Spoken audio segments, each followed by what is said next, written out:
Hey everybody, it's Brianna. I'm wearing a sports bra.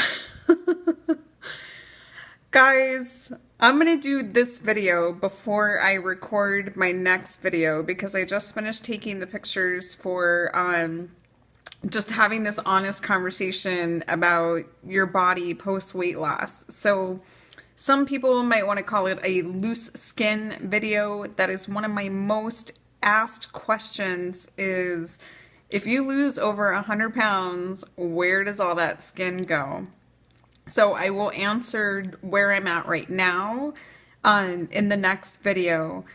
I have to tell you that even after almost 3 years of doing video blogs and sharing my heart with you guys and my heart and my soul, and if you go back to the number wall video, reading from this old journal that I kept and being in tears with you along the way, you know, this is the video I've been avoiding doing, and this is like,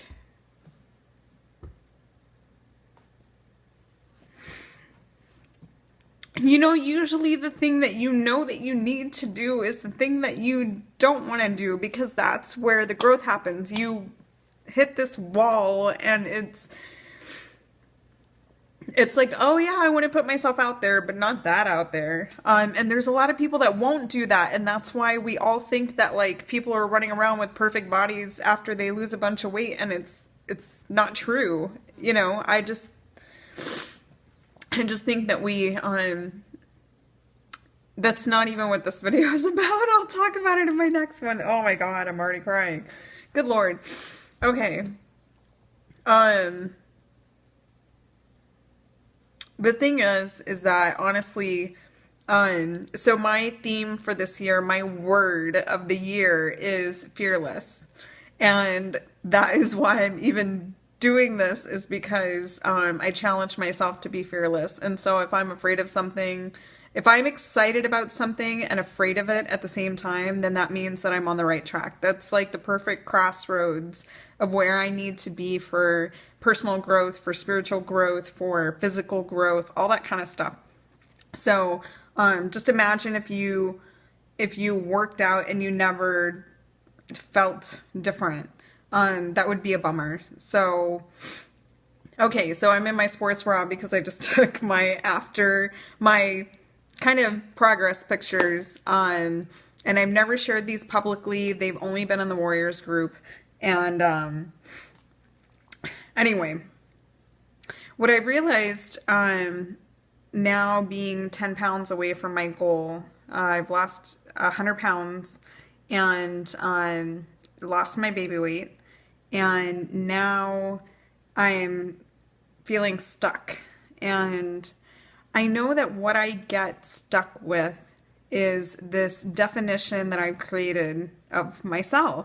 So even though this video has been requested for over, 2-3 years, it's the question that I get asked most frequently. I just can't bring myself to do it. And today I just want to talk to you about the definitions, the labels that you've put on yourself.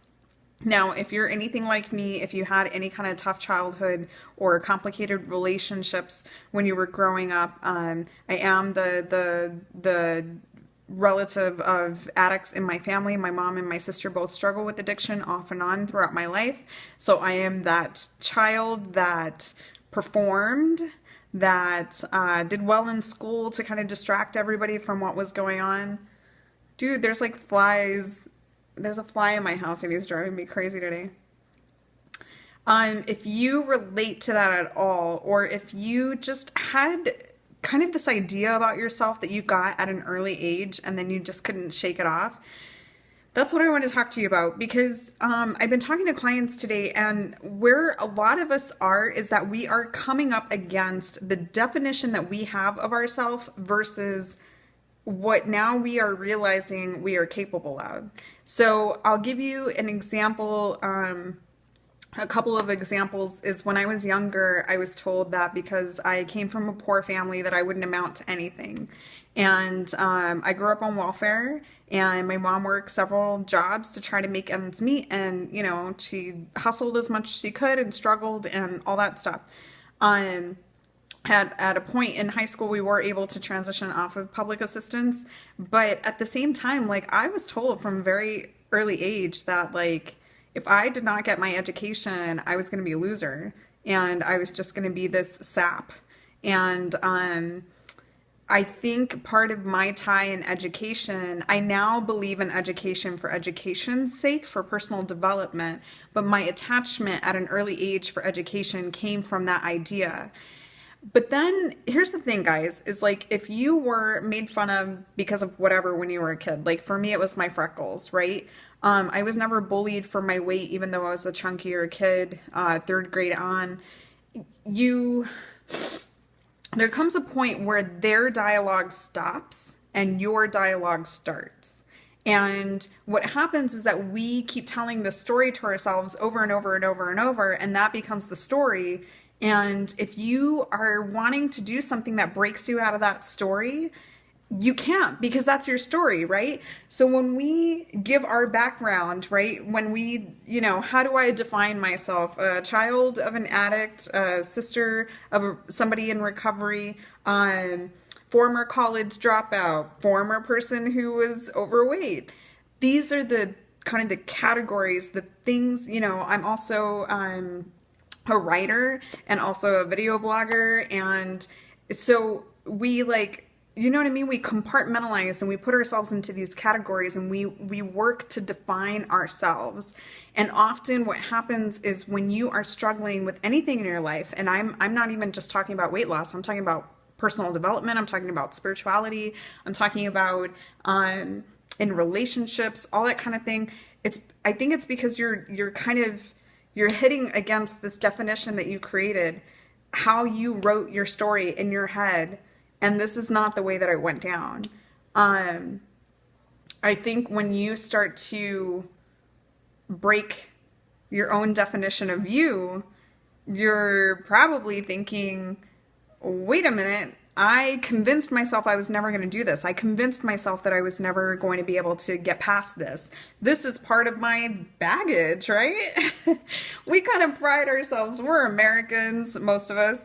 We love our baggage. I think people just nowadays, we just love our baggage. We do. I just, it's a part of us and it's kind of like ingrained in us and stuff. And it's like trying to tear apart some wood, right? You can't tear apart wood unless you mess up the grain. And I don't even know if I'm making sense right now. I'm so emotional. I'm so like caught up in my head about this. But the point is that like, I really challenge you to redefine yourself. Like if you could let go of whatever story you've kind of authored in your head and write a different story or change the ending. You don't have to go and rewrite the beginning because that stuff is gone. But what if you change the ending? And what if you just took one page at a time?